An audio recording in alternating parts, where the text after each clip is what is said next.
Yo, and welcome back to the Fake Sports Podcast, which is the realest, blackest, and funniest sports podcast you have ever heard in your entire life. I'm coming straight from the South, going down.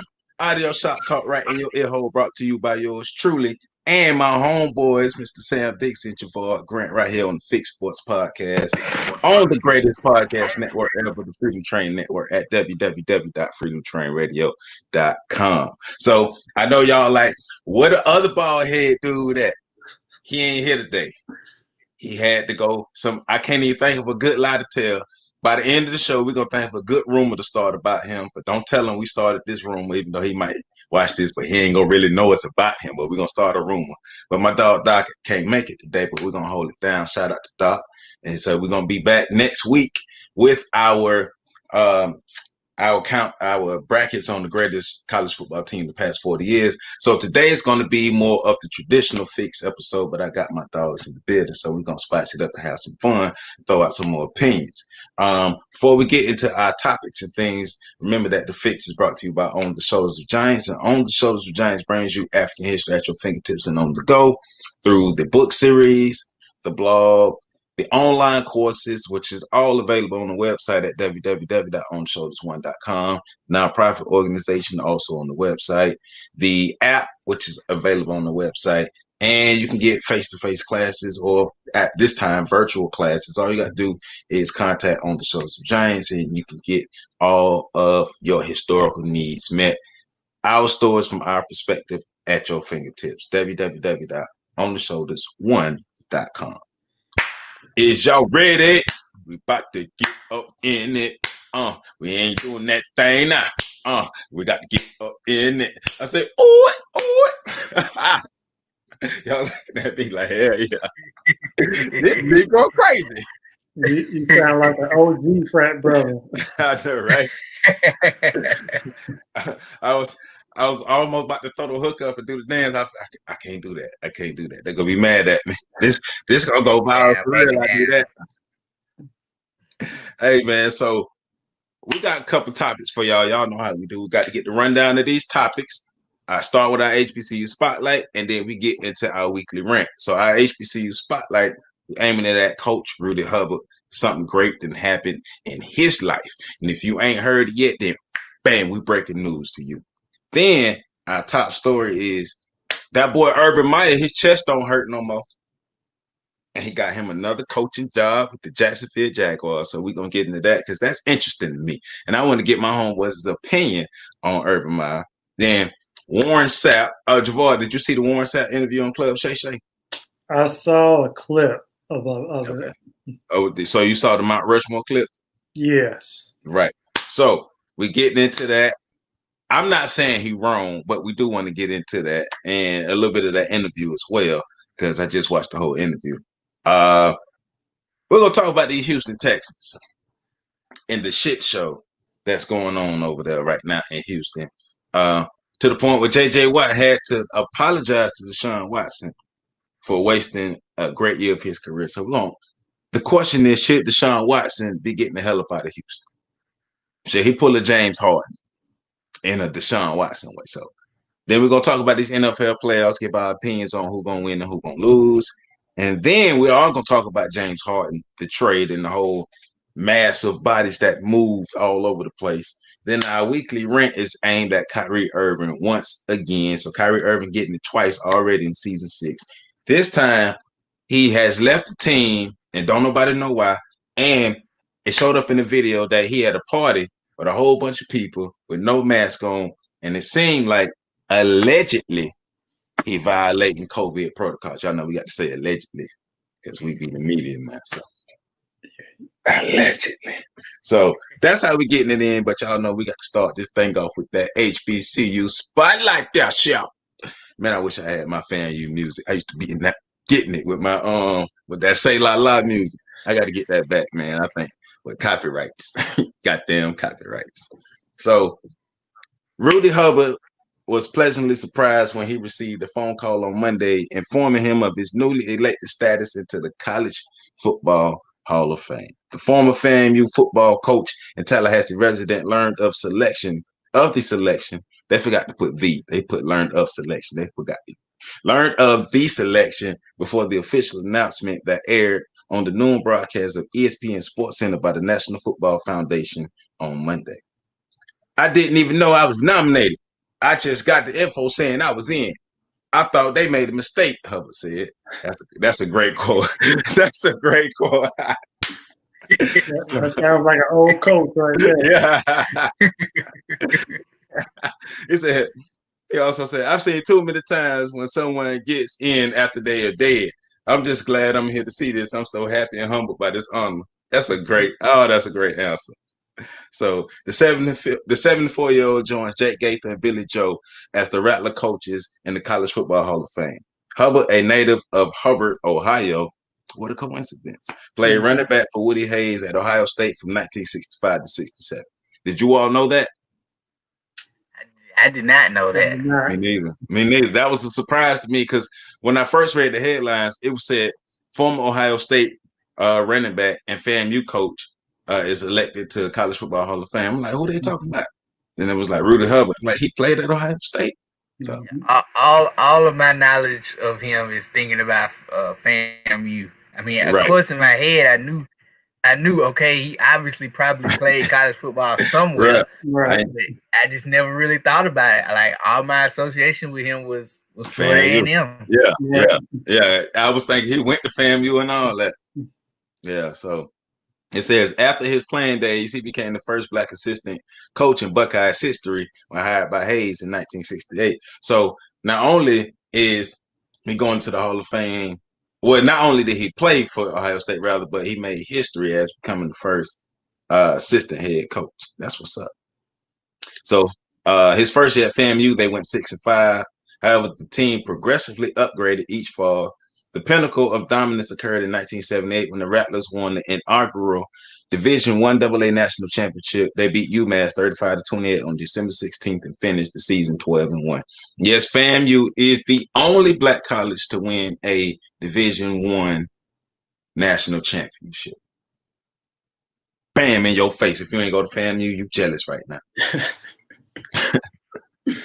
So here it is. It says FAMU is the only historically Black program to claim the distinction of holding this title. Division I AA is now recognized as the football championship subdivision FCS.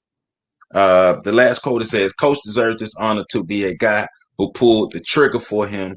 It was the best of my life," said Albert Chester, the senior, starting quarterback of the 78 championship team. So give a round of applause for Mr. Rudy Hubbard for making it to the College Football Hall of Fame. That's what's up. Because when you can't tell the story of FAMU and not talk about Rudy Hubbard because of what we just talked about, that team winning the literal overall national championship in college football. Even though folk don't talk about it, it was in 1978, but FAMU won that. Because FAMU's football history is so rich, but Rudy Hubbard holds a special place. And we actually went to school with his daughter. I know I went to middle school with her. And it's crazy because I know her last name was Hubbard, but that was just her. So when we found out, we're like, damn, Rudy Hubbard, your daddy? Mm-hmm. And so in my mind, like, that man can't be your dad. That man too old to be your dad. That's what I was thinking. But it's just like, we young, not really understanding age and stuff like that. But it's just, it's amazing. I'm glad for him.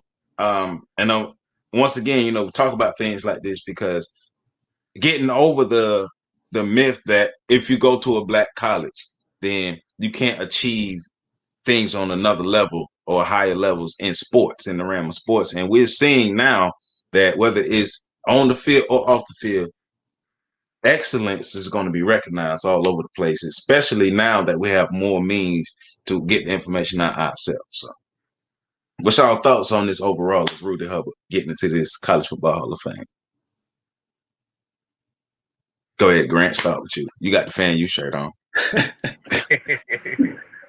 Yeah, man.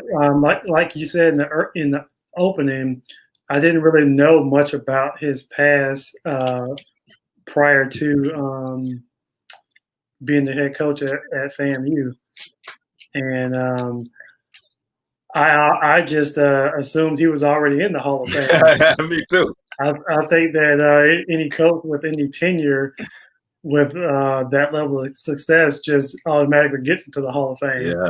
So I really just didn't even think about it. But that's definitely a great recruiting tool. You know, knowing that we are the only HBCU to win that national championship. You know, come down here to Tallahassee to continue that winning tradition, and now we got 3 coaches in the Hall of Fame. Yeah, So that tells you a lot about you know, FAMU's athletics over decades, and you know, Willie Simmons, you know, he's got things headed in the right direction. You know, with the new era of FAMU football. Yep, that's what's up. Willie Shotgun Ray Simmons. Hey man, you know what's so crazy? My bad, Sam. Not to cut you off, but y'all think about it, dog. When we were freshmen in high school, Willie Simmons was tearing it up as a senior at Shanks, dog. That's what's so crazy. It's like, dude, only 3 years older than us. Right. Yeah, I remember because we was freshmen, so we was on a JV, but I remember going to watch the varsity team. Man, he did his thing on him, man. Yeah. But back to Coach Hubbard, man. It like Javard was saying, like growing up, you hear about him because obviously when I first started paying attention to FAMU football, you know, they was in the midst of switching from like you know, to the Billy Joe era or whatnot. But you would still hear about like Rudy Hubbard. But like Javard was saying, like you just kind of thought, well, you know, he did all of this stuff. He was already in the Hall of Fame. But it's 100% well deserved, man. And it's kind of like, it's just kind of crazy that he wasn't already in there. And it is kind of cool to look at because like I was saying before, all of my thoughts of him was associated with FAMU. Had no idea he had played at Ohio State. Had no idea that he broke that barrier, being one of the first coaches. Or not one of the first African American coach at Ohio State, that's a huge deal. Yeah. Looking at that era, that's a huge deal. So 100%, man. Just happy for him, man. It's amazing. Yeah, man, it's cool as hell, man. But also for me, man, it's just a reminder that it's like whatever your pursuit is, because we all got our gifts. Everybody not gonna be the same. You know, talking is my thing. That's what I found. That's what I'm good at, talking and teaching and stuff. But it's like no matter what it is, it just perfect your craft. And if you perfect your craft, man, it'll take you a long, long, long way. So shout out to Coach Rudy Hubbard, man. And we want to dedicate our HBCU spotlight to him. He get it by himself. One time for Coach Rudy Hubbard. So this popped in my mind as we was talking about this. I forgot to put this in one of the topics, so we're gonna kind of slide this in here and talk about this. But we gotta talk about that national championship game. We gotta talk about that Bama Ohio State game, man, because you mean the Bama and Ohio State half? Right, the first half. Turned it off at halftime. Right, bruh. So I was expecting a football game. We talked about that. Matter of fact, we talked about it was gonna be a good game. Like you can't sleep on Ohio State because we saw what Ohio State had. We talked about that. But god damn, dog, like you knew Devontae Smith was getting the ball and you couldn't do anything about it. Like I don't remember what group I'm texting it in, but I'm texting in the group. I think I was texting Dr. Caleb. I'm like, bruh, at one point I'm like, bruh, this dude got 160 something yards in the first half. Then I text back, bro, this dude got 180 yards and 3 touchdowns. This dude got 215 yards in the first half. And I was like, man, this dude about to get 400. The thing about it was they was doing anything they wanted with him. They had him in motion out of the backfield. He's running slants. He's running goals. He's running outs. He's running comebacks. it didn't even matter what DB was on and what covers they were in. He was wide open and just racking up the yards. It was insane.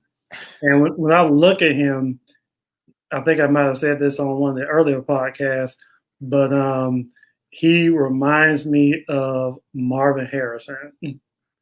Just the crispness in his route running. He has sure hands. He's able to avoid, big hits since he's not, a very large receiver. Mm-hmm. So, depending upon where he gets drafted in the league, and what system he's operating in, he could have a major impact on the class. Right. Man. Yeah, man, it was crazy. Like with college football, every now and then you have a game where it's like a team is just overmatched. And that's what it looked like. I mean, you don't really expect to see that in a championship game. Right. But that's what it looked like. I mean, you can go on and talk about, like Javard was mentioning, the different routes that Devontae was running and everything like that. You can go on and be like, well, Ohio State could have did this, they should have did that. But at the end of the day, it wasn't really anything they could have done. I mean, It wasn't anything they could have done. They were just overmatched at every level. So it's like you can't even say, oh man, Ryan Day, he dropped the ball with this adjustment. He dropped the ball with that. You had nobody for him. Right. They had Alabama just overmatched them on every level. And it was evident pretty early, probably like midway through the first quarter. You was like, man, Ohio State, they're going to have to play really over their heads in order to make this a game. Check this out. This Alabama team offensively was better than last year's LSU team without Jalen Waddle. Right. Dog, like that's crazy. The broadcast I was watching for the game, because the original broadcast through the little stream I was watching was messing up. So I was on watching one. They didn't have the regular commentators. It was like Marcus Spears, Dan Orlovsky, and one of the mega-cast ones. Yeah. I forgot. I can't think of the ladies' names. Actually, Mina Kimes, and I can't think of the other young lady's name. But number 24, it was so bad for him. At first, they was like, "Hey man, put number 7 on Devontae Smith. Put number 7. Wade. Yeah, put Wade on. Put Wade on." But no, it was like take Wade off of him, put the other one. Yeah, Wade is 24. By the third quarter, they was like, you know what? I think Wade should play safety from now on. Like, I think they should move him to safety. I don't think he's a corner, but he'd be a real good safety. And I'm just like, it may be, but tonight, safety, corner, square, triangle, rectangle, oval, it don't matter. First, you couldn't stop Devontae Smith. You couldn't stop Najee Harris. You couldn't stop him. Like, dude was doing what he wanted to do, whether running the ball or catching the ball. And what's crazy, after Devontae Smith got hurt, they were still good enough to just contain Ohio State, and just because the offense was dead by then. But they're just still good enough. They had the momentum, still busting them in the mouth to just contain Ohio State and have the victory. That's crazy. Yeah, man. I mean, it doesn't matter if Ohio State had played their 12 games. It doesn't matter if they didn't have injuries up front. You gave up 52 points. Yeah. There wasn't a whole lot that you're going to be able to do, even if you had your full allotment of players, that was going to slow that offensive barrage down to make the game competitive. It wasn't going to slow that offense. And this just seems like a year where the national champion was just overwhelmingly better than the rest of the field of the competition.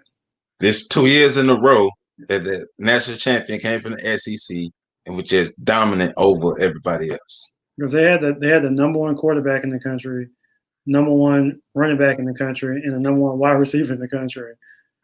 Good luck. Yeah. And they lost wide receiver that was supposed to be to start the season. Now, talk about that. How did y'all feel about Jalen Waddle being on the field out there running around hurt? I mean, that I feel like that was more of his call, more so than the coaches. I mean, when you go to Alabama, your expectation is to play for national championships, and you want to play. Yeah, you want to play. And had this just been any other bowl game, there's no way he would have been out there, even if he was healthy. He would have been on the sideline with his team. But I'm not going to go out here and play in the Peach Bowl just for fun. I get it. I mean, he was only out there because it was a national championship game, and he wanted to play with his brothers, and I get that. I feel you. I get it too, but I kind of feel like at the same time you gotta have Saban gotta step in and kind of protect him from himself. They haven't said anything, but I mean, like, the way he limped off, man, he looked bad. I mean, like, you knew he was hurt, but then he could have really, further damaged that. I didn't think if he wanted to play, I understand, you want to be out there. Obviously, a player, gonna be like, oh, yeah, no, I'm good. I can go. So I get that. So I get what you're saying, Javard, but I feel like, Saban should have been like, hey, I understand. Hopefully the game will go away where we can, get you one play like they did with Dickerson. Right. The game got to the point where it was out of hand. Dickerson went in, snapped the ball. They could have did something similar with Waddle when the game was out of hand. Maybe even prior to the game, let Ohio State coaching staff know, like, hey, if we get a chance, we want to get these two guys in. Throw them a bubble screen or something. Let them jog out of bounds. That way, he record a stat. But the play, to have him out there in the live, meaningful snap, I thought it was a bad look. I mean, because and then again, not saying anything against Waddle, because the players they're gonna want to play. They're gonna be like, no, I'm good, because shoot, I remember playing baseball in high school. We had a pitcher. He wanted to pitch every game, right. And of course, the coach gonna be like, our coach will be like, bro, I can't pitch you every game. That's not good for you. And he went on to play in college. But if he had done what he wanted to do, who knows what would have happened? Dixie. Right. So luckily, looks like Waddle's gonna be okay. But if I was been the coach, I would have handled that differently. Yeah, I'm long since removed from expecting these multi-millionaire coaches to do the right thing on right. the player. I've long since given up that expectation. That's You think Trevor Lawrence set out 2 games for COVID-19 because Dabo Swinney thought it was the right thing to do? No, NCAA. He only doing it because the people above his head told him that he got to do it. Well, remember, Dabo was one of the ones who was like, I don't want to tell, like, if I have somebody on my team who's tested positive for COVID, I don't want anybody to know. I don't want to say nothing. We just want to play. It's like, Dabo, you can't do that. You're trying to kill people. Yeah. And so something as simple as that. I mean, you playing Boston College. You don't need Trevor Lawrence to beat Boston College. Right. And if it was up to him, Trevor Lawrence would have been playing, getting everybody else sick. Right. Yeah. I don't disagree. I'm with Sam, and I don't disagree with you on the players' behalf, Javard, because we all know as players, it's like, I want to be out there. I want to play. And if I get a chance to play, I'm going to play. But I am with Sam as well. I thought Saban should have done a better job of protecting him from himself, and just think $40 million. I would have been in this ear the whole time. $40 million. It's a big difference between $10 and $40 million. It's a big difference between going to top 10 and going 15, 20, or even in the 30s, even second round. For you trying to blow $40 million, That's what I would have been like, and it's it because this is one. We know what you are. We already know what you are. I get you want to play, but we'll find something easy for you to do. But $40 million because he got a chance to go in the top 10. So it's just that's what I would have been, but I don't disagree with what you're saying, Javard, because you're coming from the perspective of the player. The player wants to play, and if the player get a chance to play, he gonna always make the wrong decision. That's the spirit of football. Think about it. This is the same game that praised people for playing with broke legs back in the day, back in the 60s. If you ain't played with no broke leg, you was a bitch. And it's like, what? Because think about that, bro. Think about if I break my leg, I can't even walk. You want me to go out there and play a whole football game?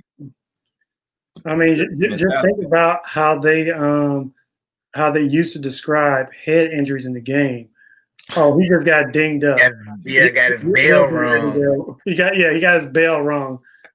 He'll be ready to go, bruh. You know, when in reality, he's suffered mild brain damage on the right, floor. Bruh. When Sam hurt his shoulder when we were playing ball, though, if he wasn't, no, matter of fact, they were trying to figure out how they could get him back in the game. They couldn't even get his shoulder back in the socket. Mm-hmm. Yeah, and it's funny because like the only reason I think I didn't go back in the game is because they had to cut the jersey off for to put my shoulder back in, and I ain't have a jersey. Mm-hmm. But like we was saying, if I would have had it, because once it popped back in, I felt good. Mm-hmm. And I was like, well, okay. Yeah. Then they was all like, yeah, but you ain't got no jersey. So I mean, I couldn't go back in the game. Right. But yeah, thank goodness you have backup jerseys. You wouldn't be able to pick up your kids anymore. But but I'm 15 years old. I mean, I'm not thinking about man, I'm thinking I want to get back out there. Yeah. Nah, I'm not mad at some of the evolution of the game. I don't like that they don't let them play defense. But I'm not mad at some of the evolution of the game because at some point you do have to save the players from themselves, especially if you don't want them long-term lawsuits because it's business at the end. Yeah, I mean that's the whole reason they got this targeting stuff, and everybody know that the targeting rule is crap. But the NCAA is we ain't never paying these kids to go risk their life for us to get millions. Right. So whatever we can cut out, we finna cut out, and we're gonna look like responsible citizens, right? To these amateur athletes. Right. All right, so let's keep this topic ball rolling. Let's get into my chest hurt. Urban Meyer.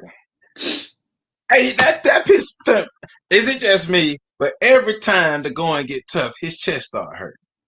What's up with that? It's a grind. It's a grind on your mind, grind on your body, grind on your family and stuff. But when they're winning, he good.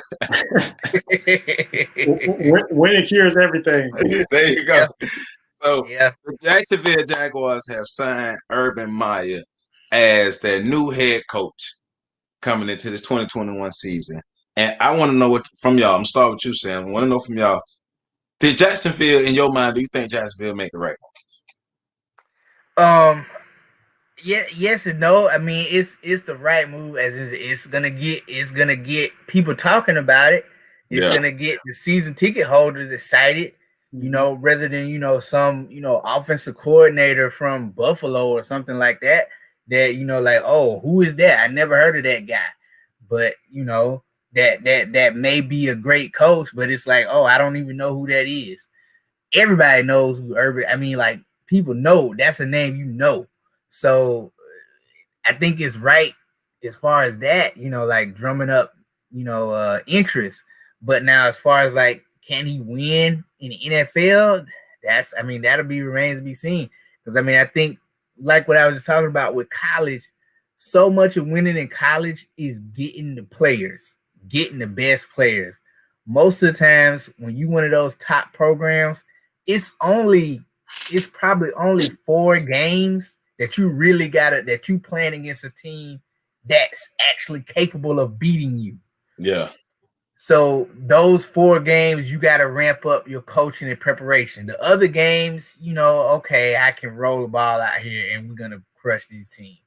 But the NFL, that's different, man. I mean, you can be 15-0 playing against an 0-15 team, and if you ain't prepared, you can get your ass kicked.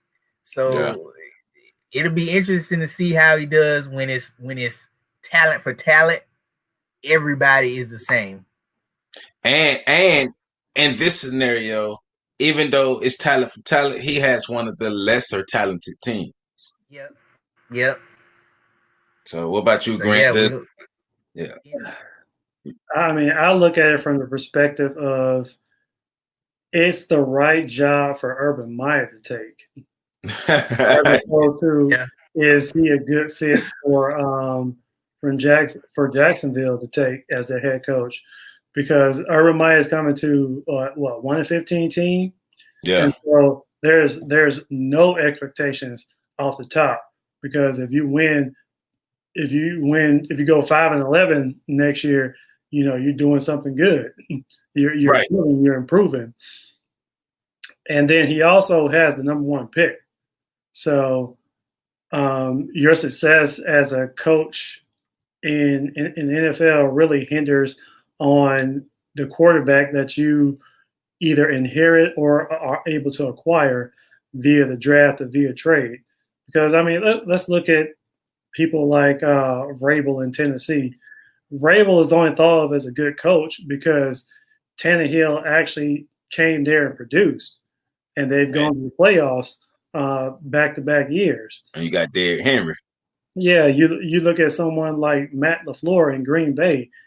I mean, he's going 13-3 back-to-back years, but he's not 13-3 because he's this coaching whiz, this coaching genius.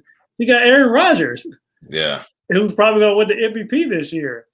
So from that perspective, if they're able to get Trevor Lawrence with the number 1 pick, and Trevor Lawrence is who people say he is, the way that they describe, Andrew Luck when he came out of Stanford and was able to produce right away, if he's able to do that, or if they're able to, because I think I saw one story where Jacksonville could consider, trading an 0-1 pick to Houston and getting Deshaun Watson.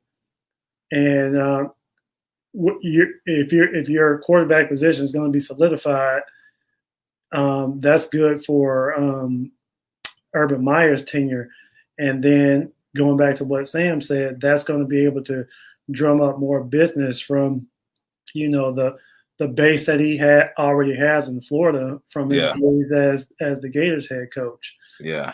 And it's going to, drive business interest for Jacksonville, that community, and that organization. So the future will tell whether this was the right choice for Jacksonville, but it's definitely the right choice for Urban Meyer. Yeah, I like that perspective. I love that perspective, actually. Now, I'm not gonna lie.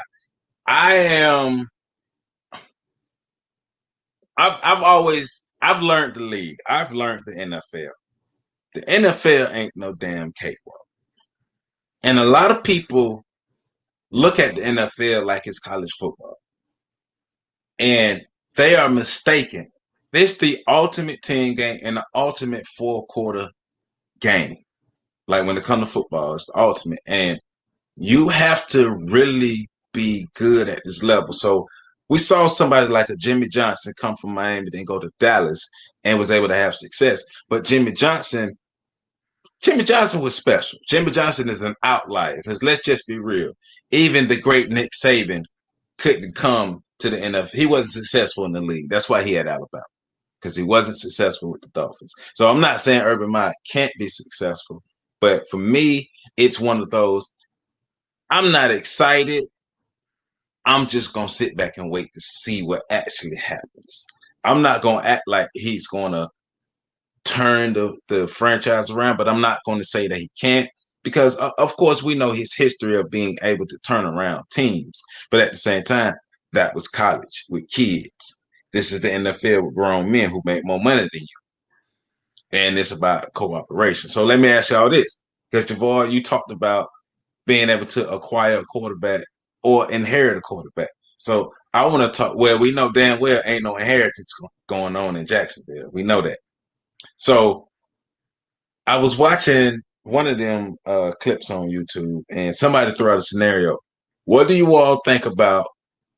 You think it'd be a good move? Should it happen, or would it be good for one side or both sides? If, let's say, they trade the #1 pick to Houston for Deshaun Watson to come to Jacksonville, y'all think that'd be a good move? I mean, it just depends upon how you really feel about Trevor Lawrence when you go and evaluate him. Because, I mean, I doubt any of the other quarterbacks are going to get taken ahead of him. Right. So it just really depends upon if you take Trevor Lawrence, there's not going to be immediate expectation that he be Patrick Mahomes. Not year one. You trade for Deshaun Watson, you expect it to compete for the division next year from a fan base perspective. So it's I guess it just depends upon, what kind of expectations does Urban Meyer have for himself from year one. If he looks at the roster and say Patrick Mahomes couldn't get this team to the playoffs, then you probably don't want those expectations with trading for Deshaun Watson, and you want to just gut the thing. You start with your franchise player that you hope Trevor Lawrence is going to develop into, and just build the rest of the team through drafts and acquisitions. Yeah, because Jacksonville really ain't got a lot of talent. No, they don't, but they got a lot of cap space. Yeah. So they got a lot of cap space, and if you decide to go that route, most likely you're gonna get not just Deshaun Watson, but probably some other picks. Even though I don't know, they might not. I mean, Bill O'Bradley pretty much traded all their stuff away, so they might not have that many assets to work with. But yeah, like I was saying, it really kind of comes down to how confident you are in Trevor Lawrence, what you feel like you've seen him, because kind of like what you were saying, Joe, it's the NFL, and as much as can't you want to say can't miss, like, oh, this guy's this. We've heard that so many times. No, right? You still don't know. Trevor Lawrence could go to the league and be a bust. I mean, so you don't know. But with Deshaun Watson, you've seen it. You've seen what he can do. So, like, I feel like that's more valuable than even a potential can't miss prospect.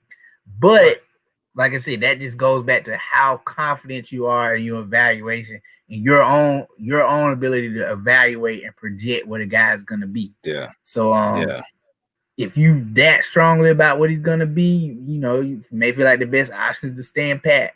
But then again, I mean, if I'm them, just like with like anybody in their personal life, if somebody call you up with an offer like for a job or something, you're gonna listen. I mean, so ain't nothing wrong with listening. So just see if they give you an offer that you can't refuse, then there it is. Yeah, I just overall I'm intrigued by this with Jacksonville. I'm intrigued to see what happens with Urban Meyer. He's funny to me, man. He's a hilarious coach to me. We've on the college level, we've seen him and what he's able to do with great talent in college. I'm skeptical of him because, like we talked about shows back, when Tim Tebow left Florida, Urban Meyer had a bad year or down year, and he got up out of there. His leaving Ohio State was a bit different because it was under the circumstances of him helping the coach who was abusing his wife, helping keep stuff secret. So that's looking at that, that's he get the side for me. I know he gonna get the NFL don't give a shit about that. So, and that I'm not saying that that's a real factor, but just for me personally, he gets a side eye from that. But just like as a coach in the league, in the business wise, it's gonna be interesting to see if Jacksonville isn't necessarily doing good right now. So is Urban Meyer going to stick around?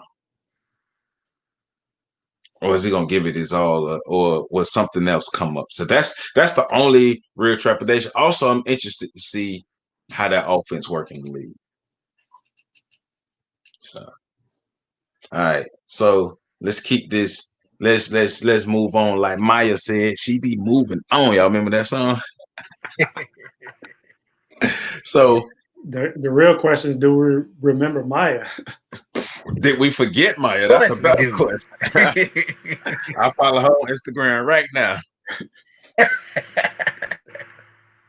Shoot, Maya, I'm single.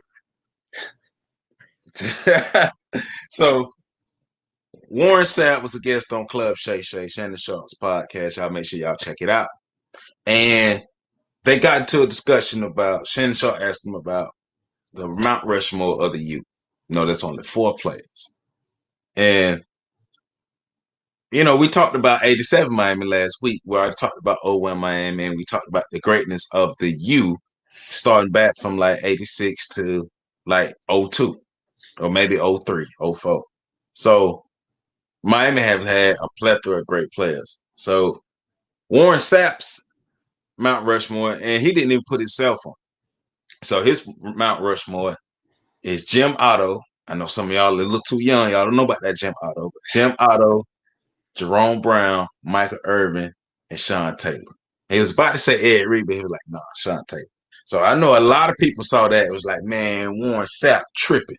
So I wanted to have our little discussion about it, because I'm not mad at the list, but I ain't gonna lie. As an Ed Reed enthusiast, I was like, you got to put Ed on the list. But I'm not mad at Sean, because thinking about it, like, Sean Taylor was a fucking beast. But start with you saying, when you Jim Otto, Jerome Brown, Michael Irvin, Sean Taylor, you got a problem with Warren Sapp, Mount Rushmore? No, I don't have a problem with it. I probably would put himself on there, probably over Jerome Brown. But I can understand why he put Jerome Brown, because looking at the time period, he probably, he was following Jerome Brown. So I can see that. I feel like he was a better player. So I would do that. I mean, the same thing with you with like Sean Taylor and Ed Reed. Sean Taylor is, obviously great. I feel like Ed Reed was the better player. Yeah. But again, it's not. I don't think it's so outlandish. It's close. I don't think it's so outlandish. It was like, oh my god, how could you put those guys? Nah, I could see it. I could see it. I would slightly disagree. I do agree with Otto Graham though, because I mean, like, Jim that's Otto. A guy that I thought you said okay. Yeah. I do agree with that, but because that's a guy that like a lot of people don't know about, but. Him and Michael Irvin, that's just you're not moving them two. You can't be mad at them. I know some young folk probably like, man, I don't know who the hell Jim Otto is. Go Google. So, what about you, Grant? Do y'all know when Mount Rushmore was actually constructed? When? Yeah. Not sure. Because I guess it's just not inclusive of all time, just who was around during that time. Or the presidents that actually up there. Yeah. Here's when it was actually constructed, because it would obviously exclude all the people or all the presidents who came after them. Could potentially be considered for Mount Rushmore. Yeah. And so that's kind of how I feel about Jim Otto being on there.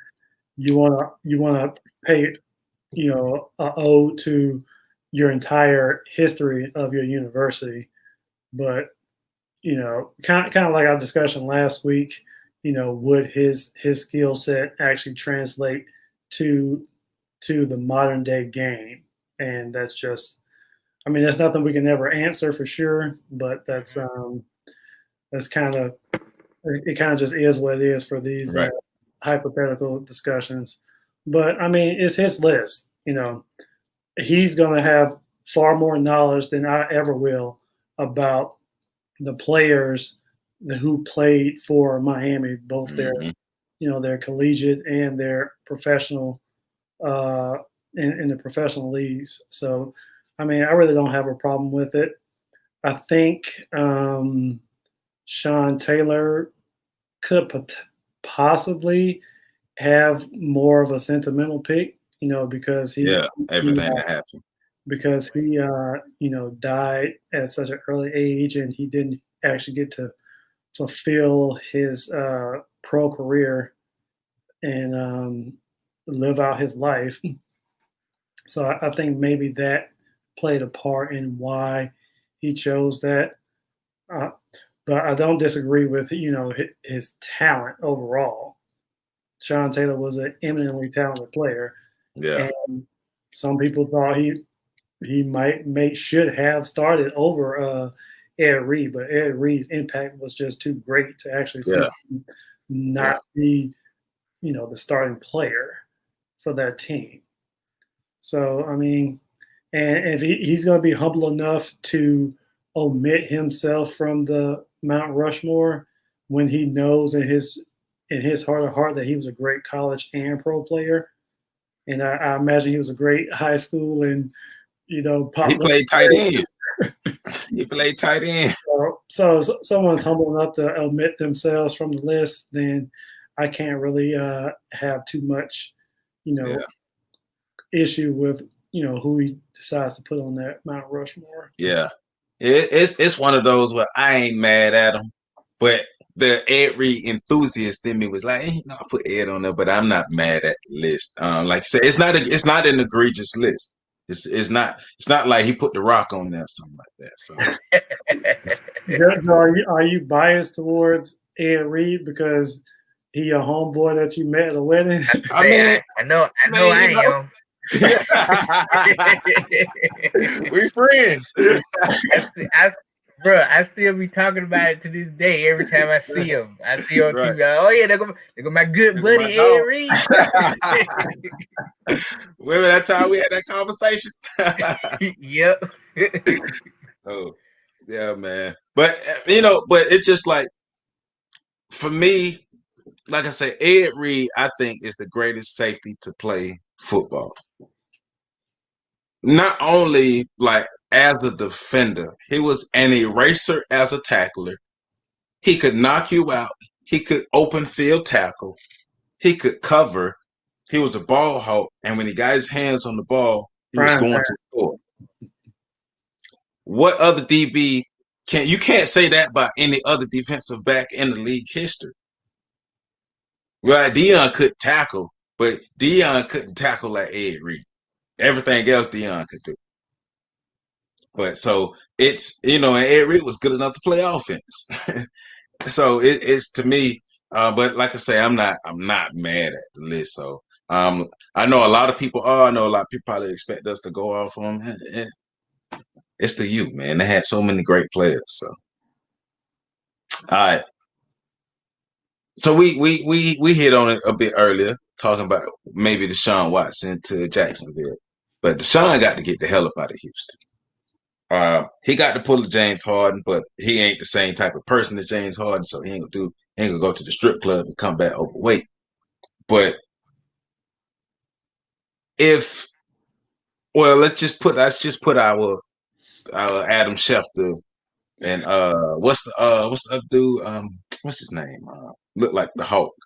Schefter, Mel Kiper. There you go. Okay, yeah. He's like a Hulk. Yeah.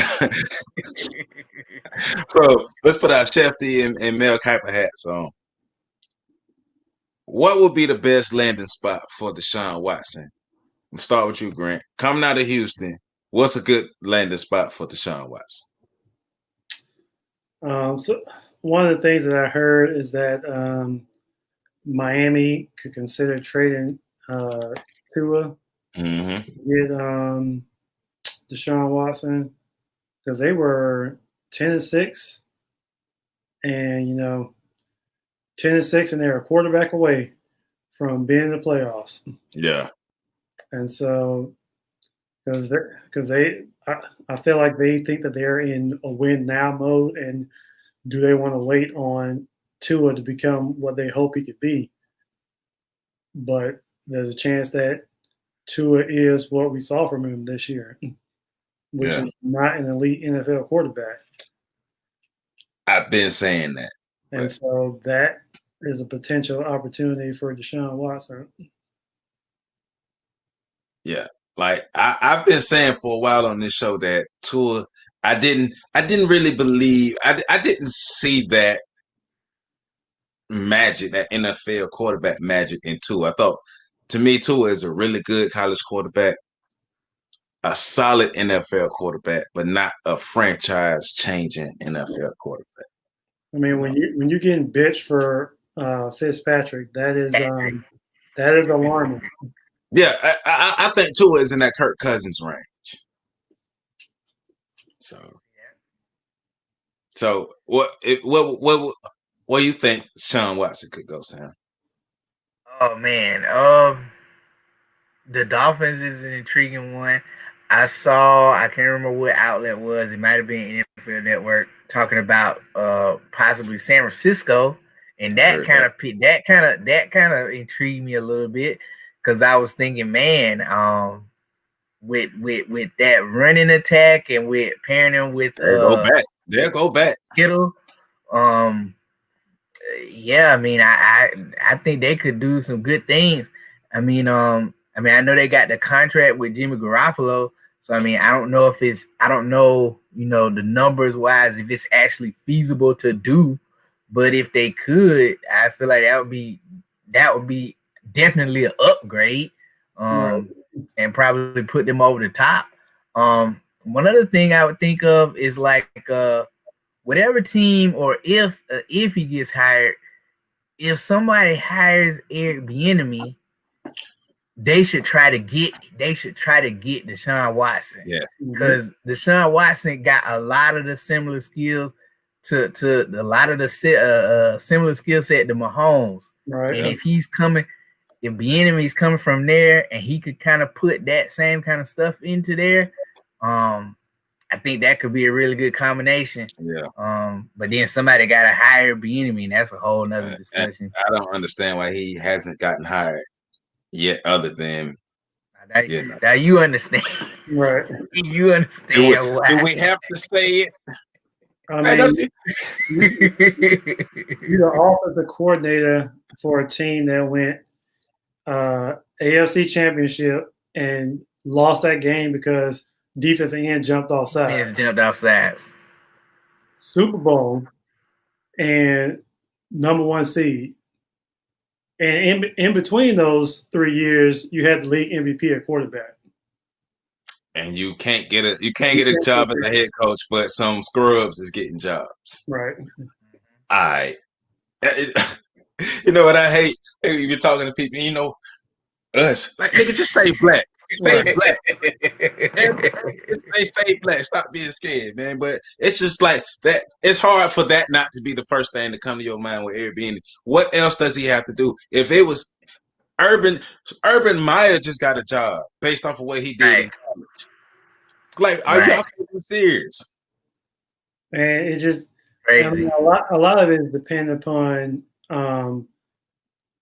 is a team based in an area where there's a lot of racial civil unrest in those cities or in the surrounding communities of those teams. And so do they want to bring in a black head coach, especially when there has not been a lot of recent success with black head coaches in the league? You look at Lynn, who just got fired from the Chargers. Yeah. You look at Vance Joseph, who got fired from Denver. You look at Todd Bowles, who just got fired a couple years ago from the Jets. Yeah.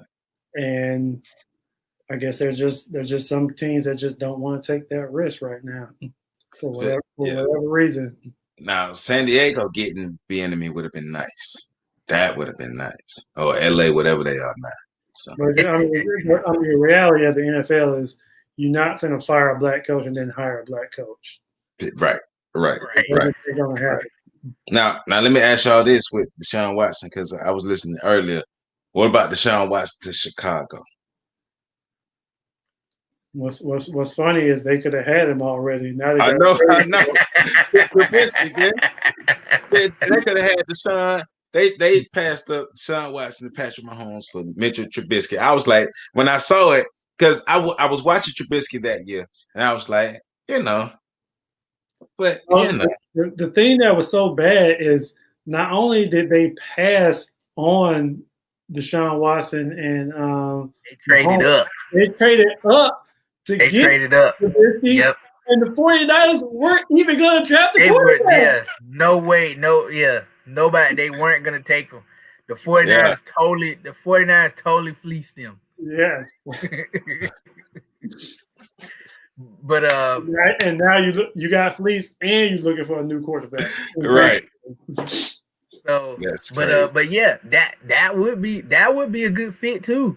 Because I mean, you look at Nagy. I want to say he worked under Andy Reid. He did. He was the offensive coordinator. Yeah, he was the offensive coordinator before Eric Bieniemy. Yeah. So he probably would implement a lot of those same types of concepts, and I think Deshaun Watson could do a lot of those same types of things.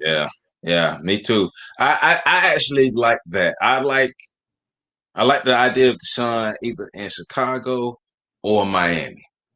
Those are the two.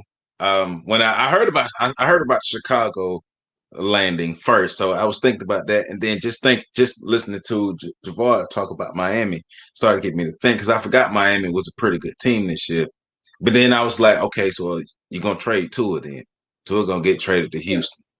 So, but that tells you what it is about Tua and where he at right now, where they see him. Not saying he couldn't get better, but where they see he is now. So was he really worth that pick? I mean, because Miami would have been in the playoffs if they had better quarterback play. Right. And it's possible they could have went to the playoffs if they kept Tua on the bench and just started Fitzpatrick. The whole time. Because they were so they were elite on defense and special teams. Yeah. And that really carried Tua to this 10-6 record. Yeah. And so you're always going to be compared to your counterpart with Justin Herbert and Burrow.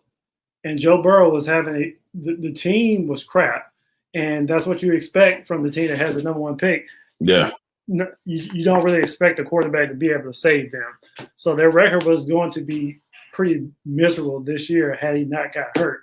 But you saw signs that he had the potential to be an all-pro quarterback. So I was dead wrong on Justin Herbert. That's because you hate Pac-12 football. That's true. Yeah, but I still remember we was talking at what was we at? What was that? Buffalo Wild Wings. I don't hate it all. Like I like the UNC style and stuff, but I just hate that.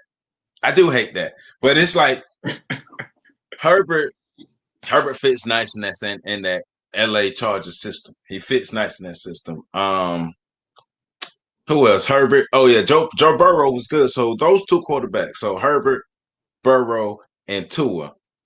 You can clearly see that Burrow and Herbert are steps ahead of Tua. You can clearly see that. And like you said, if Burrow wouldn't have got hurt, we would have been able to see a larger sample size of him, but he wasn't trash. He really, the man threw 41 passes in his first game. Like, that's crazy.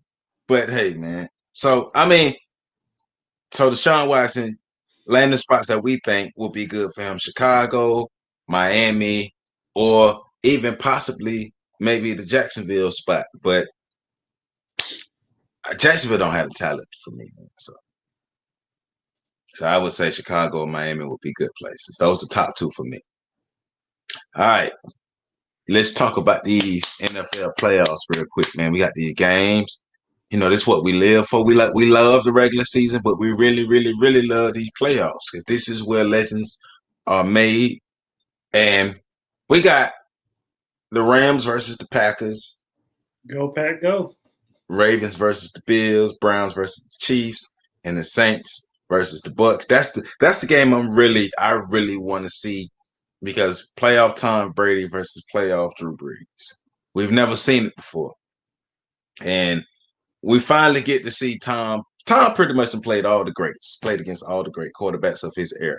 So this is going to be exciting to see. But let's start with the Rams and the Pack. Javard, we know who you going with. So, but Rams Packers, who wins this game, Javard? Packers. Why? Because I need them to for my son. I mean, the hope in this game is that the Rams or that Jared Goff is going to be Jared Goff. Yeah. That's the hope. Yeah. But if if the Rams are able to control the line of scrimmage and limit the Packers' opportunities on offense, they can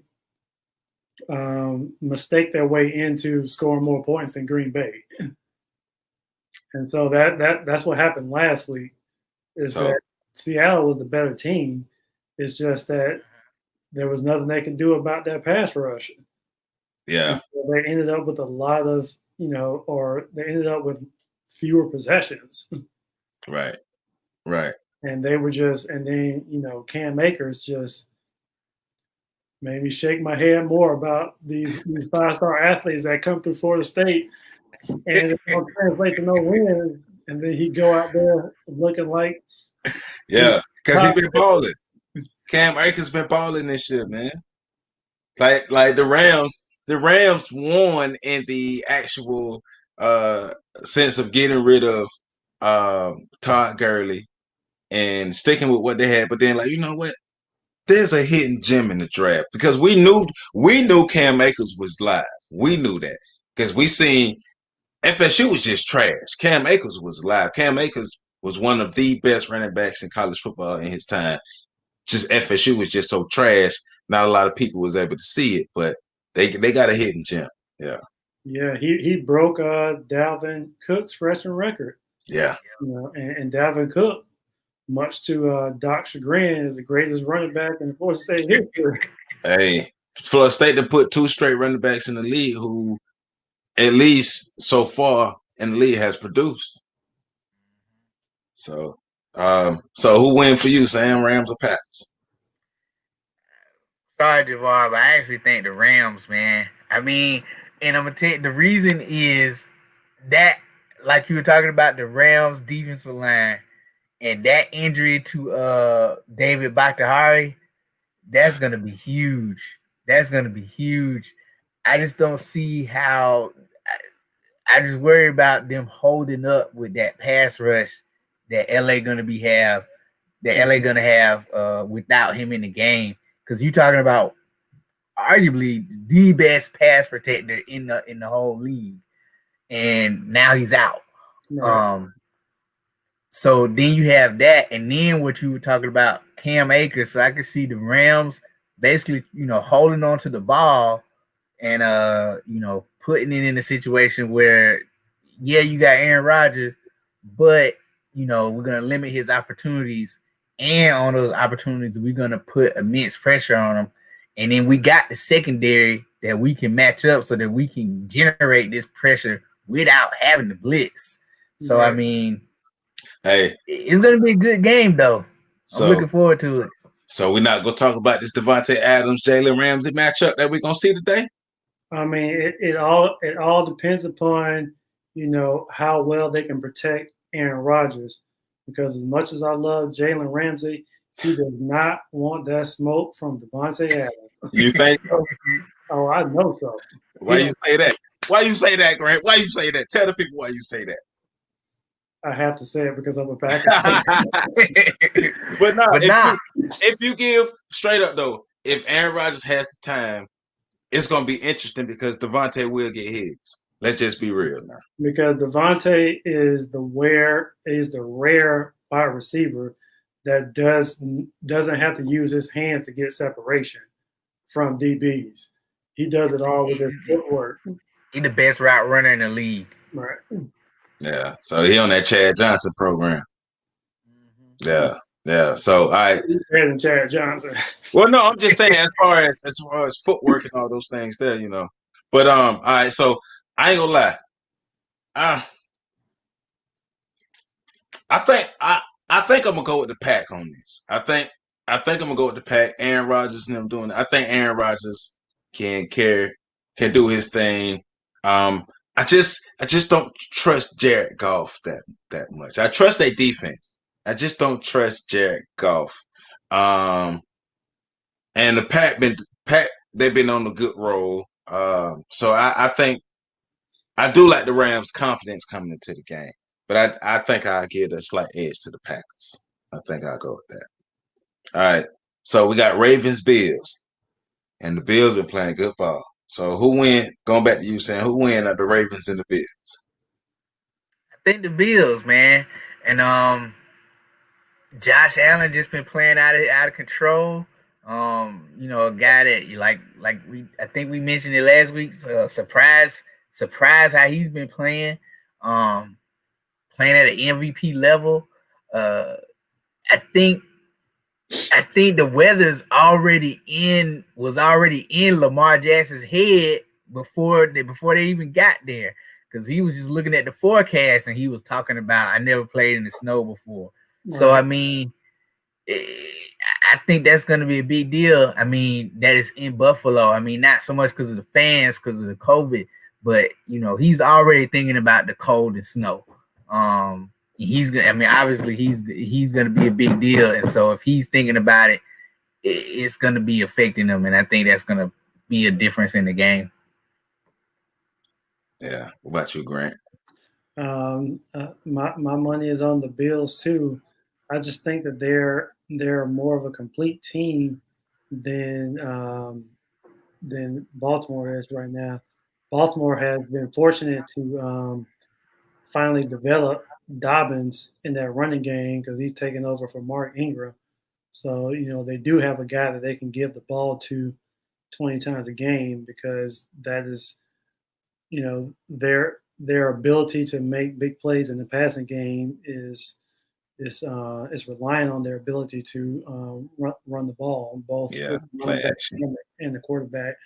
But my concern with Baltimore is that they have to have these splash plays to be able to score enough points to hang with Buffalo, and I just don't like having to rely on splash plays and not be able to just manufacture drives the old-fashioned way.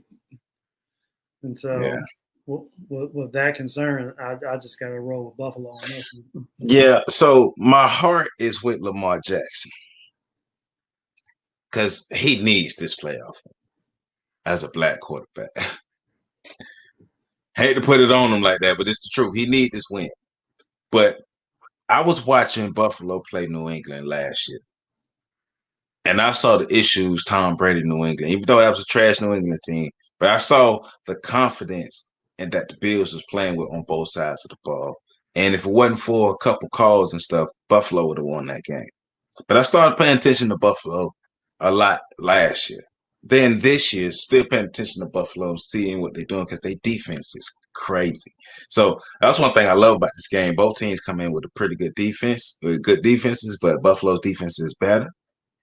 But yeah, I got to go with Buffalo as well. Like my heart wants Lamar Jackson to get that win, but I like Buffalo too. All right. So the Browns dropped they opened their ass up and shitted on the Steelers. Like 28 points in the first quarter on the Steelers, man.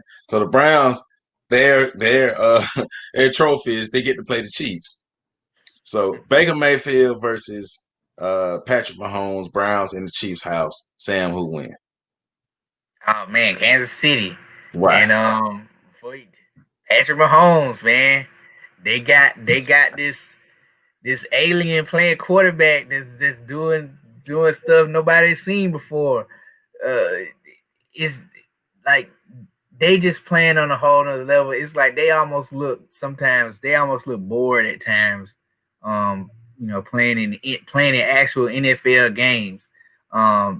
They just waiting on something to happen to where they can get excited about playing.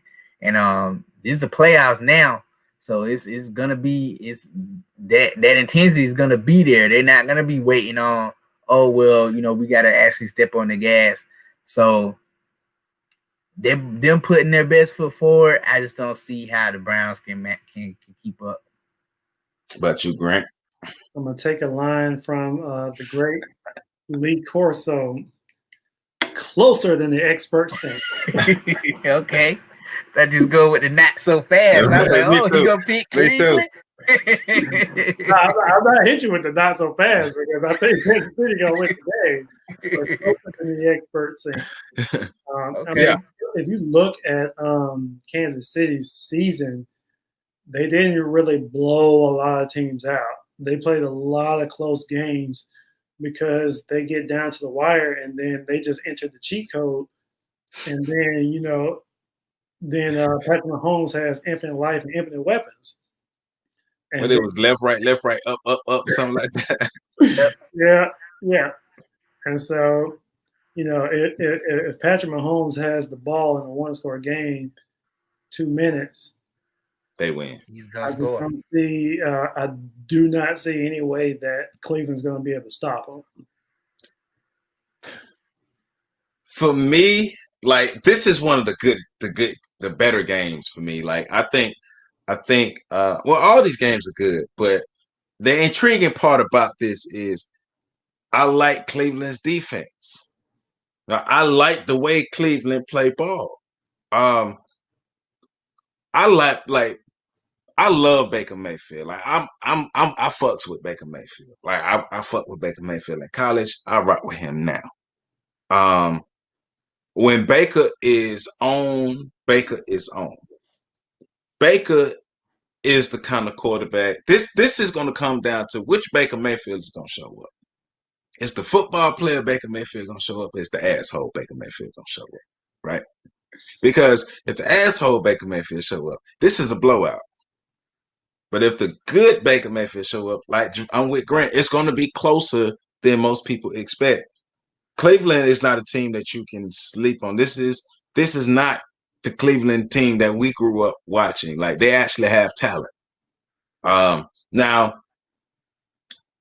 is it really going to be all put together this week in this game? I don't know. I think they did I think the caliber of celebrating that I saw them doing last week to me didn't. It's not the caliber of celebrating of a championship team because they celebrated like they won the Super Bowl. And it's like, you got to act like you've been here because the goal is not to win the wild card game. The goal is to win the Super Bowl. And y'all celebrated like y'all won the Super Bowl. Yeah, you beat your rival. Cool. Yeah, Juju was talking junk. Cool. But the key is you still got monsters you got to play. You got 3 more games. And so I don't think Cleveland is ready. I think Cleveland is talented enough, but them not being ready or not being the mature enough team, I think that's what makes Kansas City beat them because mentally they're not ready to get over that hump, even though they got the talent. So that's what I think. So going down to the old man game, and I like the tweet Tom Brady put out, the 2 old men, him and History Bowl. Yeah. That's funny. But we finally get to see Tom Brady and Drew Brees playing the playoffs. So what's interesting about this is the Saints already whooped that ass twice. Mm-hmm. Saints actually swept their division. So the Buccaneers get their wish. They get to play the Saints again in the playoffs. It's in New Orleans in the Superdome. Javard, who wins? I mean, ever since 2009, the Saints have just found unimaginable ways to lose playoff games that they should have won. Yeah. I mean, when you think about a couple years ago against the Rams, just I don't know what Buddy would do. Pass interference that wasn't called. Right. It just happens. And then you think about the game against Minnesota. The player decided the one time closed his eyes. Use technique that he was taught since middle school, and blew the game and lost another chance to potentially make it to the Super Bowl. And I think something similar is going to happen tonight or Sunday night, where they come in with the better team, they play the better game, but what can go wrong will go wrong for the Saints. Yeah, I do agree they're the better team. What about you, Sam? Who win? I agree. I think Tampa Bay, but not so much because of what Javard was saying. I think Tampa Bay I think they spent so much of this season. They kind of assumed they were going to be here, so they were kind of okay. Let's tinker with this. Let's tinker with that to where when we get to the playoffs, then we got playoff Tom. We'll be ready to go. Because the Saints beat them. The Saints beat them twice. One of those games was the first game of the year. So I mean, it's Tom Brady's first game with no preseason. So I kind of felt like, okay, I didn't really expect much in that game. Now the second game, they just got boat race. It wasn't even close. So I mean, that is something to be wary of. But I think Tampa Bay is gonna be hitting their stride. Incorporating all of these weapons. Mike Evans, getting healthier, getting Gronk involved more, getting Antonio Brown involved more, and that's still before you even get to Godwin, Cameron Brate, and the running game and all that stuff. I just think the Tampa Bay is going to be hitting their stride. Right. Yeah, Tampa. I don't see the Saints beating Tampa Bay 3 times. That's why I am with it. Even though I do think New Orleans is the better team. But can they beat them 3 times? Because Tampa Bay is better now than when they played the Saints the previous 2 times. I think they finally figured out we're not running this Bruce Arians stuff no more. We're not doing this. It's not working. So let's not do that. But we know what playoff time. We know what time it is just overall. So let's run this Tom Brady offense. I think Antonio Brown, like you said, he's more incorporated into the offense. Gronk is more incorporated. Tom is more incorporated. I do worry about Tampa's running game because who's the starting running back? Jones? What was his name? They're going with Jones. I think. So he's not hurt. I think Fournette is hurt. I think, but it might be a game time decision, so they might not even be for sure until tomorrow. Right. Okay, but as long as if both backs are healthy, and you can get at least 20 carries between the two of them, and if those backs can give you between 80 and 100 yards, because you're going to have to be able to run the ball a bit against New Orleans. Even though you're in the dome, it's the playoffs, and we all know in the playoffs you have to be able to run the ball. You can You could be one-dimensional against okay teams. You can't be one-dimensional against teams who are good on offense, defense, and special teams. So they run the game, gonna have to help them. But I think look, man. History has told us you don't go against Tom. You don't doubt Tom until you see him lose, right? And it's hard to doubt Tom, even though it's Drew Brees. It's hard to doubt Tom. So I got to go with Tom. So what would make good theater is if, for whatever reason, Drew Brees is ineffective and has to come out of the game. Jameis go in the game. Jameis Winston, and he leads us down the field with 2 minutes left. Oh man! Pass to you screaming. Right. Down past Taysom Hill. So let me ask this real quick. The Jameson situation, is it more of is Jameis all at fault, or is the lack of development or lack of coaching a part of what happened with Jameis? You talking about when Jameis was in Tampa? Yeah. Was it a Jameis issue or a Jameis and coaching issue? Well, part of the issue in Tampa, at least while Bruce Arians was there, is that we just decided you about to be Brett Favre out here and you just going to be slinging the ball around 50 times a game. And it's like, okay, I'll just bring it around 50 times a game if that's what you need. But he's also devalued possessing the ball when you do that. And so that's why you get, the ESPN 30 for 30, Jameis Winston with 30 touchdowns and 30 picks. And he was not able to reel it in and actually take care of the football and take care of the possessions. And so you saw that you cannot lead the league in passing and not have talent. Right. The league is too tough for that to ever happen. It's just that he also was the reason why they lost a lot of games. Yeah. He's throwing 30 touchdowns, 30 picks. But I'm with you though, like you just said, the man had 5,000 yards and 30 touchdowns. And yes, he had 30 picks, but the fact that he had 5,000 yards and 30 touchdowns, Jameis ain't trash. Jameis Winston is good enough to play in the NFL. He's good enough to start in the NFL, but I do think he has to be in the right system. He needs the right coaching, right development. Will New Orleans be the place? We don't know because Drew Brees not going to play forever. They brought Jameis Winston in because Taysom Hill, I don't know if he going to get a chance to really play quarterback. Don't know. But I would love to see Jameis be able to kind of redeem his career in a different type of system because that Bruce Arians shit just. I think it's a little bit of both.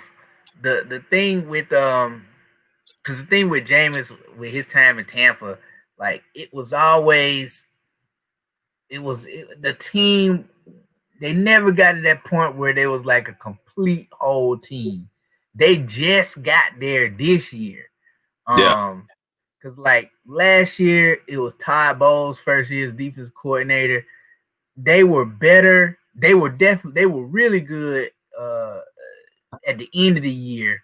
But the beginning of the year, they was a sieve. They were great against the run, but people were throwing the ball over them left and right. The year before, they were bad against everything. They couldn't stop anybody doing anything. That was the James's pretty much the first couple of years of his tenure there. Right. So, now obviously, some of the interceptions, it was just like, bro, what are you doing? Like, you start the game off. You can't do that, right? Yeah, you just can't do that. But like Javard was saying, even with all those interceptions, you can't be like, this guy can't play if he's throwing for over 5,000 yards. Because even in this day and age where the quarterbacks, the teams are throwing the ball all over the place, it's only been like, 10 guys or so that threw for 5,000 yards or something like that. So that's still, you know that he could play for him to do that. Right. All right, so let's keep this ball rolling. We almost toward the end of this. James Harden was finally traded up out of Houston. Houston having a whole lot of issues with their stars. I don't know what's going on in the water down there in Houston. See, that's why we needed Doc, because he close. He in Dallas. Right. So he could have told us what's going on in Houston. Maybe it's the strip clubs. I don't know. But James Harden was finally traded from Houston to the Nets. We talked about this a couple shows ago about James Harden potentially going to the Nets, and it actually happened. Victor Oladipo ended up going to the Rockets. So the Rockets got Victor Oladipo, wrote his KURUCS, him. They got him. Got Dante Exum.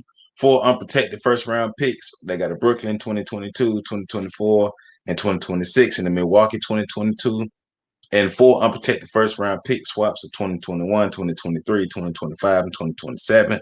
The Nets get James Harden. Pacers get Chris LeVert and a 2023 second-round pick from Houston. And the Cavaliers get Jarrett Allen and Taurean Prince. All right, it's happened. James Harden is in Brooklyn. Is the East in trouble? Is Brooklyn now the favorite in the East? I mean, on paper, Brooklyn is probably going to be the favorite in the East. It's still so early in the season. We're only, less than 15 games in for most teams. So it's a long way to go. And we all going to be looking at this all wrong. Maybe James Harden is good with his career as being that individual superstar MVP player. He's won MVP. He's won scoring champ, 3 times. He's led the league in assists. He's had a bunch of all-star game appearances. He's been to the finals once. Maybe he is good with his individual professional resume, and maybe he just wants to be a part of the team where he doesn't have to be the leader. Mm-hmm. And he can try to compete for a NBA title, which is what he seeks by choosing to go to that particular team. So maybe that's the case. Or maybe he's the same old James Harden, and this thing can all blow up in their faces.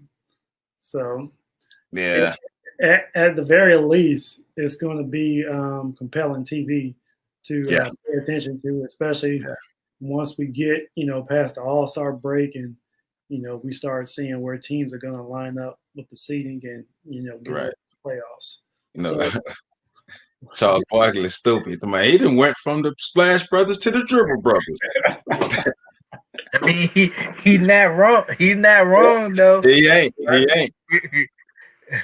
When you look at the I mean, KD not so much, because I think KD is willing to kind of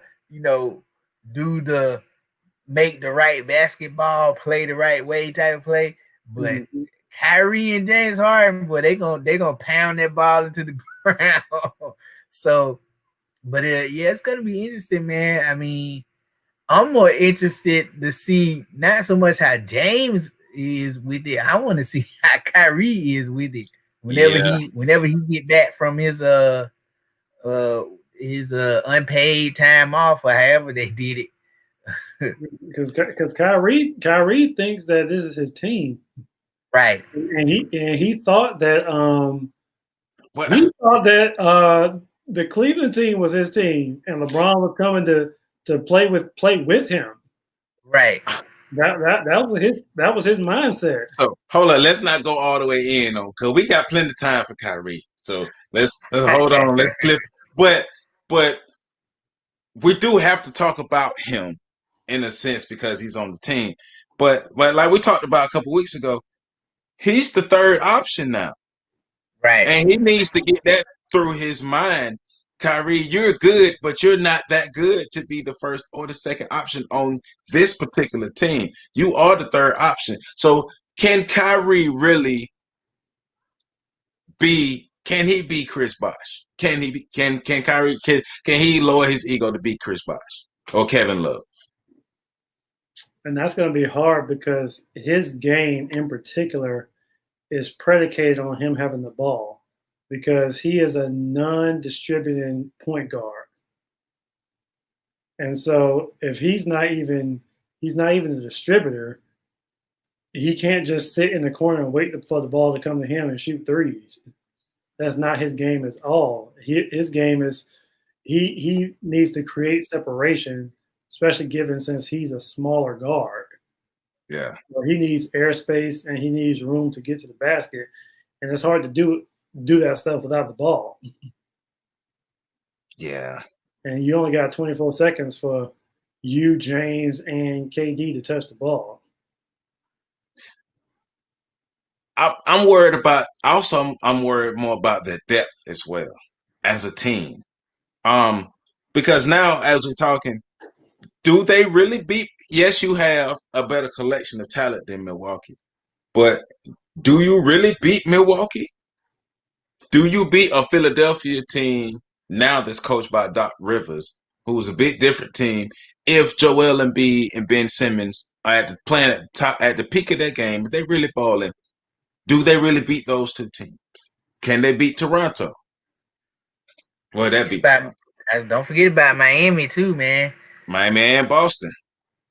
But yeah, like you were saying, I mean, that's gonna be the crux of it. Really, is like, how is Kyrie gonna respond? Because like I said, with KD obviously played on a team that was loaded with talent, where there were times where he wasn't the main focus, so he can do that. James Harden the same way. He played first with OKC and then with Russell Westbrook. So James can play on a team where it's a balancing act. Right. But Kyrie still kind of got this mindset where like, hey, I'm the guy no matter who else is on the team. So it's gonna be interesting. And then I'm curious to see, like, okay, when Kyrie and James Harden are on the court together, like who's the quote unquote point guard? Right. I mean, in my mind, Harden's the better option, because Javard is saying, Kyrie's not really a distributor. I mean, James Harden is gonna dribble a lot, but if the defense run at him, he's shown that he can make the plays to find an open shooter. Yeah. I mean, he led the league in assists. Mm-hmm. A score first point guard led the league in assists. Right. That says a lot about the depth of James Harden's overall game. Yeah, but it's just that Kyrie's that wild card, because Kyrie would be a hell of a third option if he could just get his ass off his shoulders. Because I was listening to the radio and they would ask the question, who, like,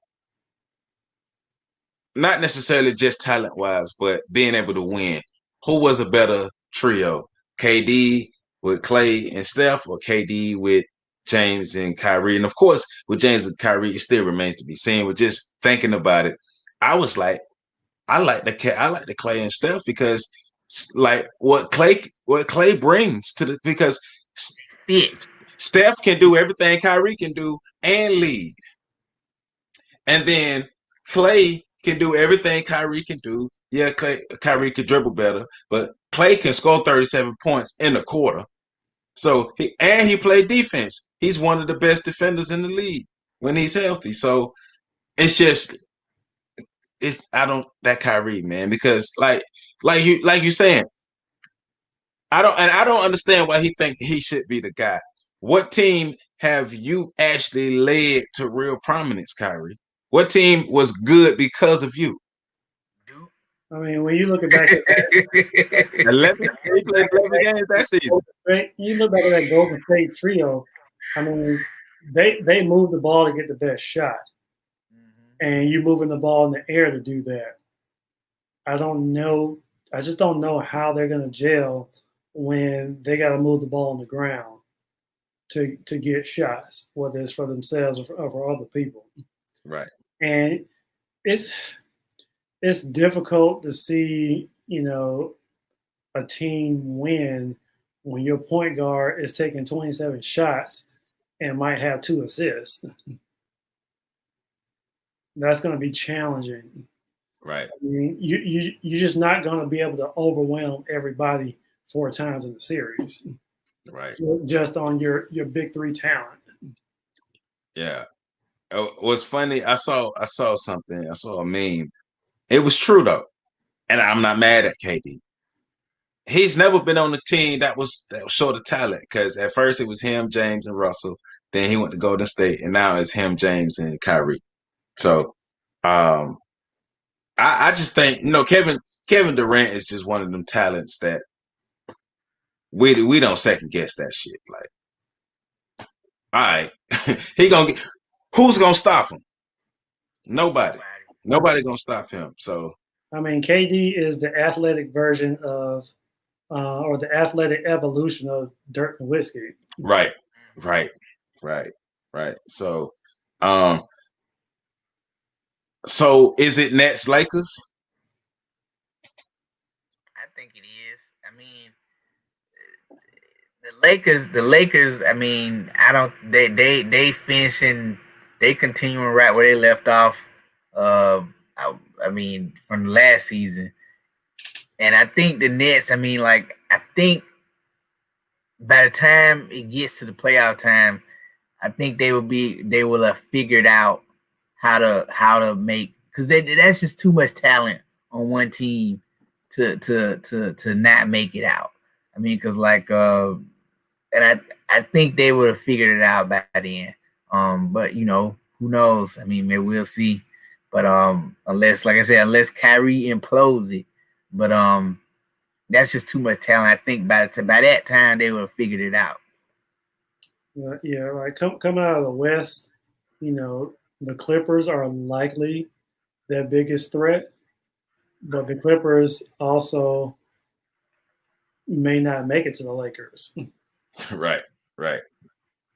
And we can say that definitively because it has already happened. Right, that happened last year. They blew 3-1. Yeah. So, even if they get to the Western Conference Finals, because barring injury, those are probably going to be the top two teams. They're just gonna win games to be the top two teams.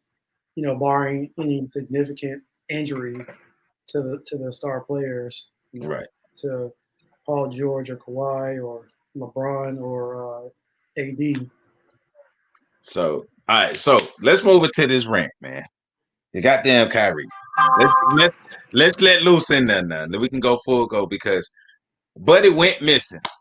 He's I think I read something. He's supposed to be playing in the upcoming game. Kyrie went missing, and then we saw footage of him at his sister's 30th birthday party in a group of people, more than 15 people. So, from my understanding, according to NBA protocols, with their COVID protocols, you can't be at a gathering more than 15 people. So it was more than 15 people in that video. So a lot of people are saying, well, we got to see when the video happened. His sister turned 30 once. All you got to do is figure out how old his sister is. So if his sister is 30, then that shit happened this year. If his sister 34, then it happened 4 years ago. But guess what? COVID didn't happen 4 years ago. COVID happened now. So that shit is now. All right. So so that happened in addition to Kyrie going missing. Me personally, I'm like, bro, what are you doing? Maybe you need to sage yourself or something. And okay, I study religion. I study spirituality. I study mythology. Since I was a kid, I've always been fascinated with mythology and superheroes. And when I found out the connection between like religion and mythology and superheroes and stuff, it got me even more excited. So I just started reading more and reading more and reading more. So I know a lot of things about the rituals and the things that different people do for spiritual practices from different cultures and stuff. So a lot of stuff I see Kyrie doing, I understand where you're coming from. I get the basics of what you're doing and all those things. That don't mean that you should be doing it in the manner you're doing, but I ain't telling nobody how to do it, whatever. But I get, just all in all, I get like the foundation of where that stuff come from. But for what I want to ask Kyrie is, just take a look back at all the things you've been doing, and let's ask ourselves, has it really been working out well for you? Has it, like, because that question has to be asked, is everything, after you do these things, is everything all good? Is it hurting people around you?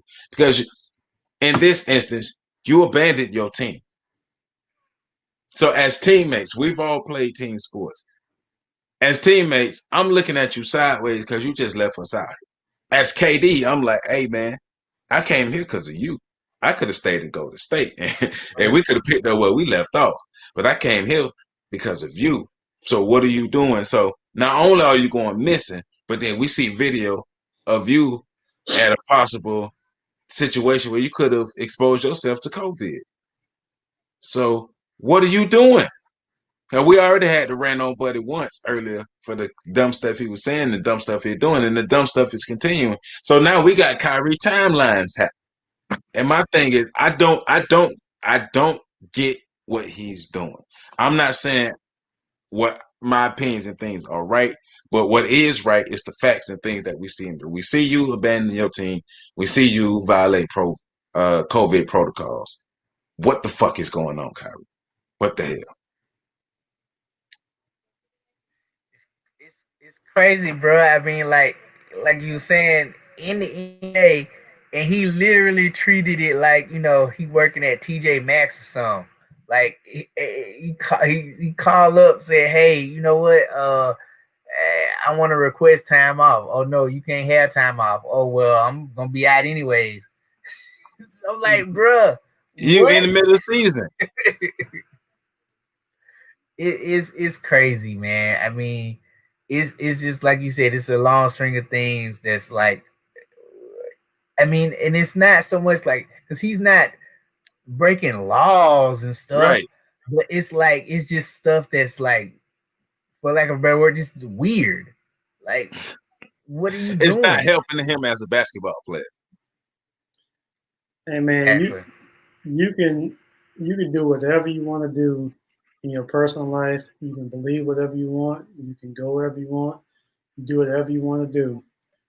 But you're the one who decided that you wanted to be employed and not be an entrepreneur. Yeah. And if you want to go off and do all these things that make you feel the way that you want to feel on the inside and all that stuff, that is fine.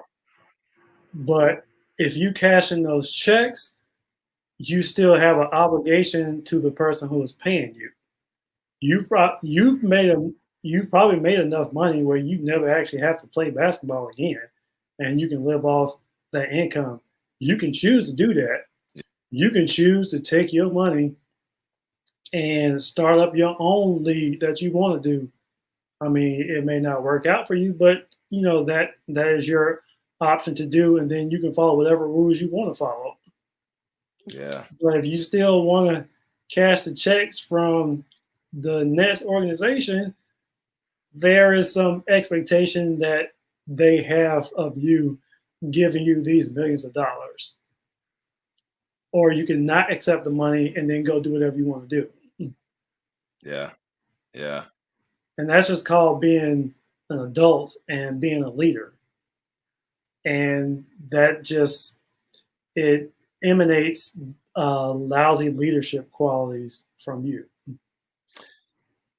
That's always been my beef with Kyrie, is he believes he's a better leader than what he is. And show us where your leadership has transpired to what you think in your head. That's what I want to know. LeBron came back to Cleveland, like I said in the previous show. LeBron came back to Cleveland because y'all was, well, he was able to come back to Cleveland and do what he did, but everything was set up, and y'all was trash. Cleveland was trash before he got there. They were good while he was there, and then they were trash again when he left. And you were still there the whole time, and they were trash. You go to Boston. All right, you own a good team. They got you on the team with a young Tatum, a young Brown. They had, who else they had? They had another. Who? Gordon Hayward. No, before Gordon Hayward got there. He didn't play. I thought he played with Kyrie. He might have got hurt that year, but it was another young player they had. The one that they sent to Charlotte, I think. I can't think of his name.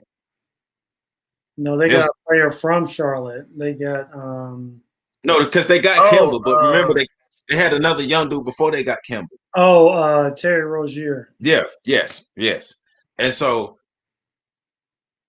Kyrie ended up getting hurt. And that right. And that team actually they almost went to the finals without Kyrie. They They played better. They played better without him. And that's when they realized Jason Tatum was their best player. And so it's being able to look at these situations that Kyrie has been in. Even this past year in Brooklyn, you got hurt. So where have you showed that you are a leader the way you think you are in your head? Where have you showed that you're a good player, but you're not that top tier elite type of talent that you think you are? I mean, well, you're the talent, but not overall player. Because like you could dribble and you could score, but that's really all you can do. You know what? In his mind is that 2016 championship. He feel like he.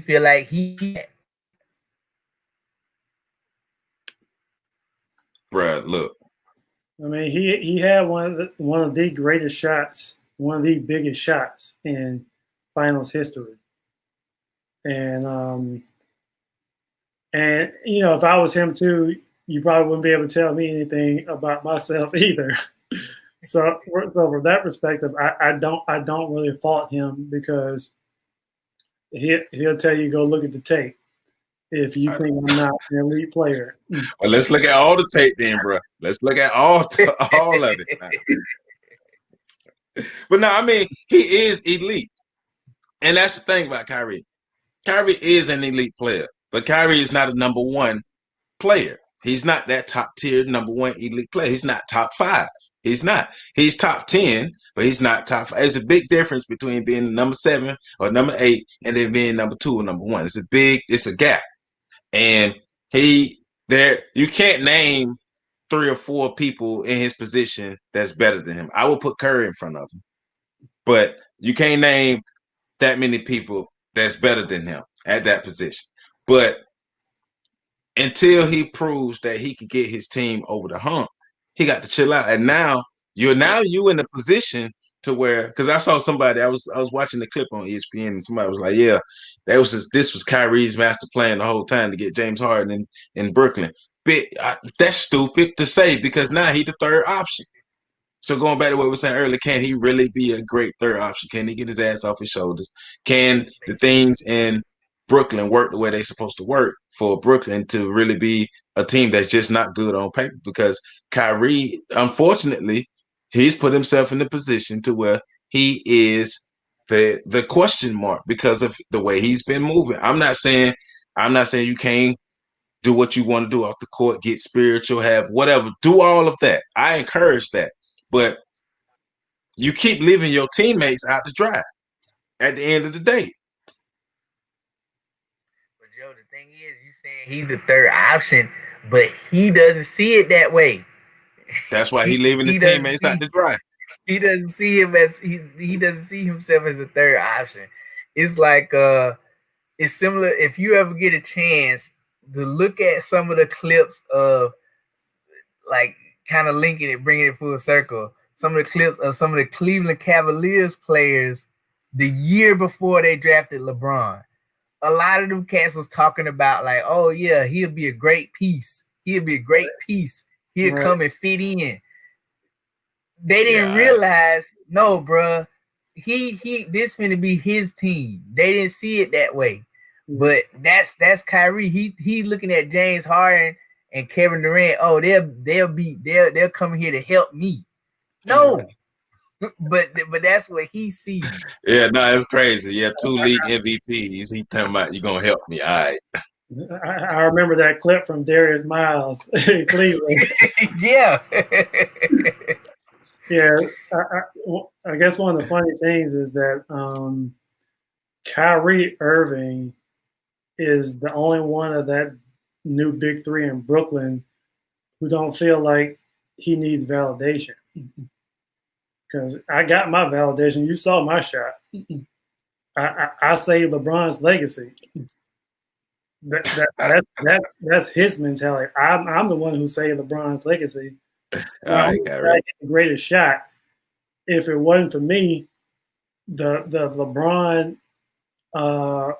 Jordan discussion is dead. If it wasn't for me, all right, Kyrie. KD, he can say what he wants, but you know, deep down inside, he wants his validation for being a good champion. And if Brooklyn wins, no one's going to look at this as a asterisk championship. No, because we know Kyrie. We know Kevin the leader. We know that. And James Harden, he knew he wasn't going to win no championship in Houston. Right. So he's ready to move on and start a new chapter in his career. Yeah. Now I do get that. That is a great point. What you saying, Kyrie is the only one like in his mind. He don't need validation, but he do. He do, because in reality, you didn't save LeBron's legacy. You did what they paid you to do, your damn job, and hit the shots.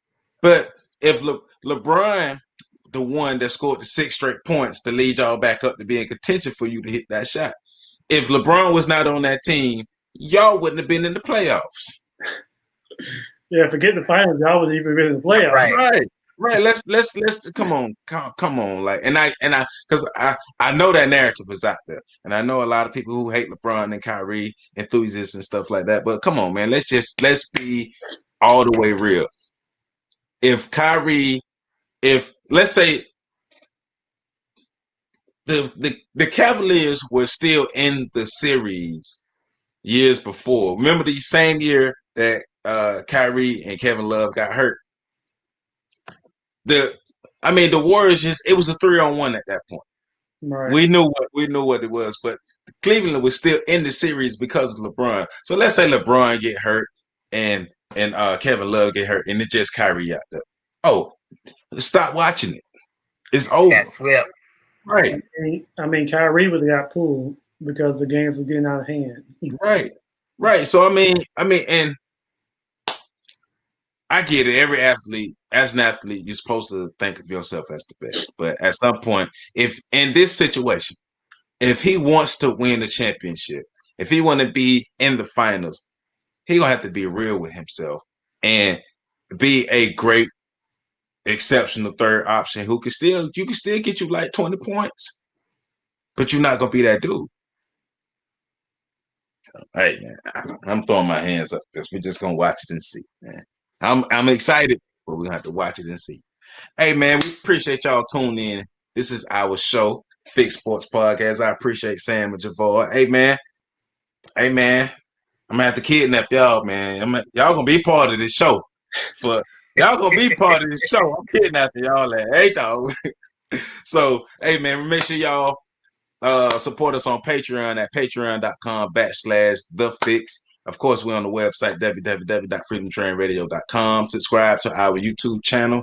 Like, comment, subscribe, and share. The algorithm work good when you like, you leave some comments, and you sharing. That really help. We need more views. We're trying to make sure we monetize the channel, so we need our 1,000 subscribers and our 4,000 hours of watch time. So y'all, we need y'all help.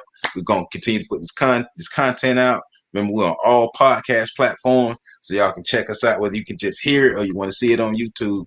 It's really going down. And we're going to come back next week to get back into round 2 of, and I think this was cool, have a cool little break in between round 1 and round 2 of our greatest college football teams of the last 40 years. So we're going to be back with that with our homeboy Doc. So any last words y'all want to leave the people before we close this thing up?